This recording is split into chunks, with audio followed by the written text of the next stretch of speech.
এবং rapid action ব্যাটালিয়নের যে সমস্ত অফিসাররা এই গুমের সাথে জড়িত ছিলেন তার মধ্য থেকে কিছু সংখ্যক অফিসারকে আজকে এখানে বিচারের মুখোমুখি করা হয়েছে। এর সাথে এই গুমের প্রধান পৃষ্ঠপোষক নির্দেশদাতা হিসাবে সাবেক প্রধানমন্ত্রী শেখ হাসিনা, সাবেক স্বরাষ্ট্রমন্ত্রী আসাদুজ্জামান খান কামাল সহ এই সমস্ত অফিসারদের বিচার এখানে অনুষ্ঠিত হচ্ছে। এই বিচারের মধ্য দিয়ে বাংলাদেশে গুমের যে কালচার, যেটা গত 17 বছর ধরে চালানো হয়েছিল এবং এটা পৃথিবীর বর্বরতম অপরাধগুলোর একটি, সেই অপরাধের একটা ইতি ঘটানো চেষ্টা হবে এই বিচারের মাধ্যমে।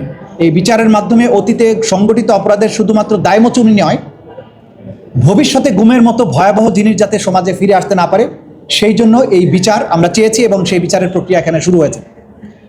এর বাইরে আজকে 2024 সালের জুলাই এবং আগস্ট মাসে ইন্টারনেট বন্ধ করে দিয়ে গণহত্যা চালানো, গণহত্যাকে বিশ্ববাসীর দৃষ্টি থেকে আড়াল করার দায়ে আসামি জুনায়েদ আহমেদ পলক এবং সজীব অজেদ জয়ের বিরুদ্ধে আনুষ্ঠানিক অভিযোগ গঠিত হয়েছে এবং 18ই ফেব্রুয়ারি 2026 তারিখে এই মামলার সাক্ষ্য গ্রহণের দিনের জন্য নির্ধারণ করা হয়েছে। সেই মামলাতেও আমরা বলেছি যে এই দুজন আসামি যারা বাংলাদেশের ইন্টারনেট ব্যবস্থাপনার দায়িত্বে ছিলেন, তারা নানানভাবে নিজেরা যেমন উস্কানি দিয়েছেন, হুকুম দিয়েছেন, তাদের নানান ধরনের টেলিফোনিক কনভারসেশন ছিল, তারা গণহত্যাকে আড়াল করার চেষ্টা করেছেন এবং পরিকল্পনা করেছেন কিভাবে ইন্টারনেট শাটডাউন করে ব্ল্যাক আউট করে দিয়ে কিভাবে গণহত্যা চালানো যায়। সেই দায়ে তাদের বিরুদ্ধে অভিযোগ গঠিত হয়েছে। তাদের বিরুদ্ধে প্রথম সাক্ষী উপস্থাপনের মধ্য দিয়ে এই বিচার প্রক্রিয়াটাও একটি পরিণতি পাবে এবং তারা যে অপরাধ করেছেন বাংলাদেশের জনগণের উপরে, সেই অপরাধের প্রায়শ্চিত্ত তাদেরকে করতে হবে আইনি প্রক্রিয়ার মধ্য দিয়ে। এই ছিল আজকের দিনের মোটা দাগে প্রসিডিংস।